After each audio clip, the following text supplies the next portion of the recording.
official says Moscow is following the same playbook employed in 2014 when Russia annexed Crimea. The official says the Russian military plans to begin the effort several weeks before an invasion, which could begin sometime between mid-January and mid-February. The strategy also includes blaming the West for escalating tensions and alleging human rights violations in Ukraine. The goal is to promote Russian patriotism and build domestic support for military action. Franco Ordonez, NPR News, the White House. The Dow Jones Industrial Average is down 325 points, nearly 1% at 35,788. Listening to NPR News. Live in Philadelphia, this is WHYY News. It is 2:04. Good afternoon, everyone. I'm Cherry Gregg. City employees have more time to meet vaccine mandates. WHYY's Zoe Reed reports that's because of last-minute union negotiations. A vaccine mandate for city workers meant to begin today has been extended for later in the month as union negotiations continue. The city announced in November that all city employees and contractors, including union workers, must be vaccinated by January 14th. Today, the city reached an agreement with Union District Council 47 that includes a condition that any deal with other labor unions that includes more favorable terms must be extended to their members too, as well as District Council 33. That includes any extension to the vaccine deadline. The city said because of this condition, as well as pending agreements, the vaccine mandate deadline had to be extended. City workers now have until January 24th to get vaccinated. Zoe Reed, WHYY News. Local, state, and federal officials gathered in Philadelphia today to announce a massive nationwide investment in bridges. The money comes from the bipartisan infrastructure law signed by President Joe Biden last year. Officials say the money will help bridges owned by local governments, especially. Pete Buttigieg is U.S. Transportation Secretary. We're going to be able to fix off-system and on-system bridges in rural, urban, suburban, and tribal areas alike, and that's going to make life better for people across the country by the million. The program is expected to provide $1.6 billion to Pennsylvania, helping up to 3,000 bridges. In sports, the Bruins beat the Flyers 3-2. The Sixers will host the Celtics tonight. At 2:06, it's a sunny 48 degrees in Dover, Delaware, and 47 in Camden, New Jersey. We'll have a low in the teens tonight. Saturday, expect a high around 27. Sunday, a high around 35, but we could see some snowfall Sunday night. You are listening to WHYY News. Support for NPR comes from NPR stations. Other contributors include Klaviyo, working to help brands deliver personalized email and SMS campaigns that drive revenue and create genuine customer relationships at klaviyo.com/NPR.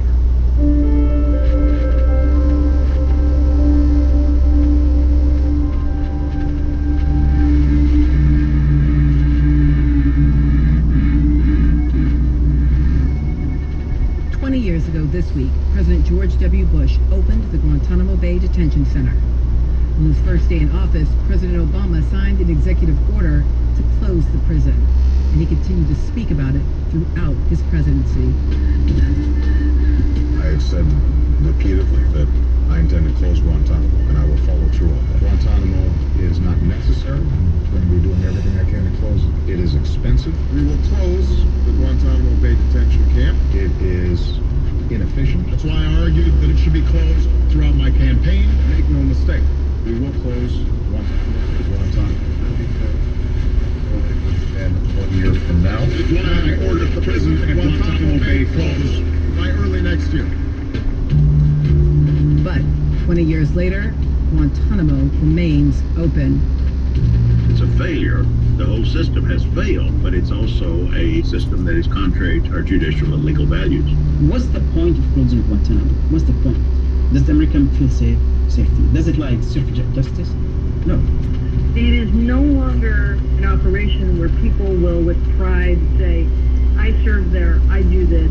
Guantanamo is a prison for Muslims and only for Muslims, and that is offensive.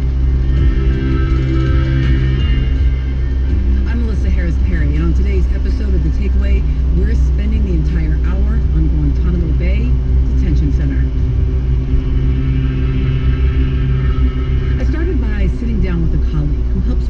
understand American military history. My name is Dr. Earl J. Catagnas Jr.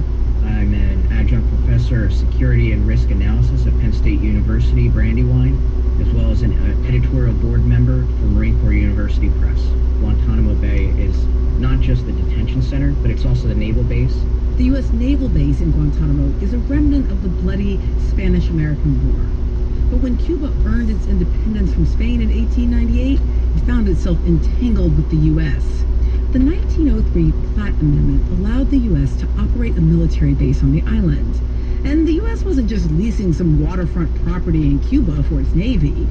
Guantanamo Bay established a kind of shadow imperial relationship, one where the U.S. partnered with the white Cuban elite to subordinate and oppress Afro-Cubanos. In 1912, the U.S. deployed more than 1,000 American Marines to join armed Cuban forces in quelling a presumed uprising by black Cubans who resisted the racist discriminatory policies of the Cuban government. Historians believe that more than 5,000 Afro-Cubans were slaughtered by the Cuban forces backed by U.S. Marines. Now, the Platt Amendment was repealed under President Roosevelt, but America continued to lease the land and station troops at the base throughout World War II. And it wasn't until the Cuban Revolution brought Fidel Castro to power that the base became a point of contention between the American and Cuban governments, and a hot spot of the Cold War. While American policymakers speak of closing Guantanamo, what they mean is the 20-year-old detention center. The U.S. has no plans to leave the military base we've occupied for 120 years. Guantanamo Bay, the detention center, the Office of Military Commissions, the tribunals that occur with the terrorists that are picked up off the battlefield since 2002, since its opening. There are two different entities, although the military commissions are on the naval base. The naval base is not going to go away. It is a strategic asset. It's right square in the middle of a thorn in the Castro regime's side. It's also a place for drug interdiction operations, a place that will secure our foothold into the Caribbean, and particularly, it's a place that we are not going to give up. Following the attacks of September 11th, the Bush administration redefined this strategic importance of Guantanamo in terms more sinister than simple geography. The main reason why the prisoners were taken the way they were is that they were classified in some legal way as enemy combatants, or at least seen in that way. Gitmo was seen as a space beyond law, where these so-called enemy combatants could be held outside the protections of the Geneva Convention. Terrorists who once occupied Afghanistan now occupy cells at Guantanamo Bay. During the past 2 decades, 780 men have occupied cells at Guantanamo. And of those 780 men, 540 were transferred during President Bush's administration. Another 200 were transferred during the Obama administration. At least 30 are known to have died after being transferred, and another 9 men died while in custody. Another 39 are still held. Held, detained, transferred. See, these are easy, clean, sanitized words, but the reality of what happened to those men at that place is far more brutal and gruesome. I talked with someone who's been involved with the prisoners at Guantanamo almost since the start. My name is Wells Dixon. I'm a senior staff attorney at the Center for Constitutional Rights, and I've been representing detainees at Guantanamo for the last 16 years. So I asked Wells how the detention center has changed since he first encountered it. Guantanamo is no longer shrouded in complete secrecy. I think it's important to recognize that Guantanamo has failed its essential purpose, which was originally to operate a secret prison outside the law and away from any public scrutiny. The Center for Constitutional Rights challenged indefinite detention at Guantanamo and won at the U.S. Supreme Court in 2004. And the most important part of that victory was the right to go to the base. The other way that Guantanamo has changed in the last 2 decades is that there are far fewer men now detained. When I went to Guantanamo for the first time 16 years ago, it was a massive military operation. There were hundreds of men detained at Guantanamo. You may remember this was the time of hooded men in orange jumpsuits. It was the height of the war on terror. There are a lot fewer men detained now. There are 39 men in total. 27 of them are awaiting transfer. And there are 12 who are involved in military commissions, including one of my clients, Majid Khan, who will complete his sentence next month and need to be transferred. What's also changed in the last 2 decades is that men are largely ignored at this point by the authorities. When you go to Guantanamo now, everyone sort of goes through the motions. A lot of the men are like ghosts. They're just trying to survive day by day, regardless of whether they're approved for transfer or maybe facing a military commission. With greater attention, the most egregious abuses stopped. But now Wells sees men transformed into ghosts. 36 in a space built to house 400. Earl Catagnis described the conditions a little differently. He drew attention to the horrifying circumstances of domestic incarceration experienced by American citizens.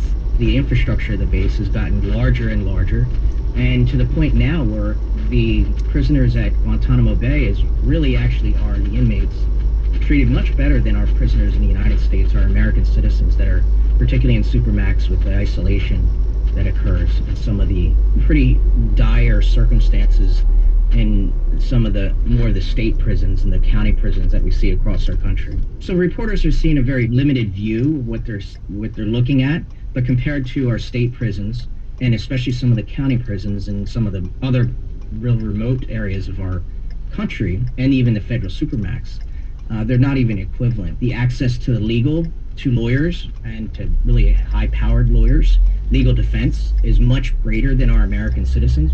Earl's comparison put me back on my heels. It's troubling, but not entirely irrelevant, to draw attention to injustices and indecencies endemic in our prison system. Still, the need to confront how we treat American prisoners does not absolve us of the responsibility for addressing the continuing inhumanity at Guantanamo. Here again is attorney Wells Dixon. Let me tell you about Majid Khan, who is a client that I have represented at Guantanamo since 2006.